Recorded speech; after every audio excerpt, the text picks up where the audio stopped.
So Google has added some major updates to Drive, and one of the major ones is when you come to New now, you're going to see you've got a new option for things you can create, Google Vids. So this looks like it's going to be incredibly useful. It offers you the ability to record. It offers you the ability to work with pre-existing templates, which we'll come back to later. You can upload videos, images, whatever kind of stuff you want to put into a video. So basically what it does is it lets you create either screen recordings, camera recordings, or some combination thereof.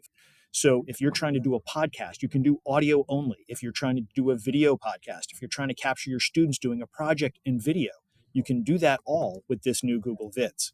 And one of the things that I really like about it, you can add a teleprompter so that you can have text that will appear on the screen as you're talking to the camera.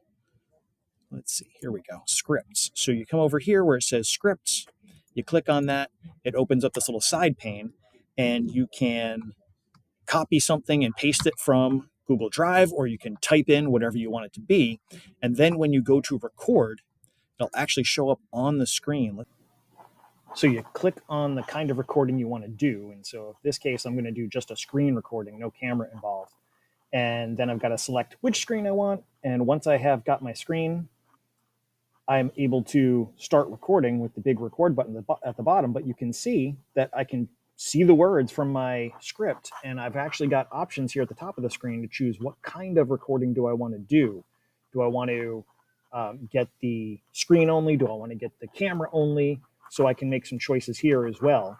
And once I start recording, that script is going to actually scroll right along the page so that I can talk right to the camera instead of having to read off of something that's off to the side or down below. And I can also mess with how the teleprompter is going to display the information, whether it's going to roll, whether I control it, what size it is, how fast it goes. So lots of different options there, as well as being able to go in and edit the script as well.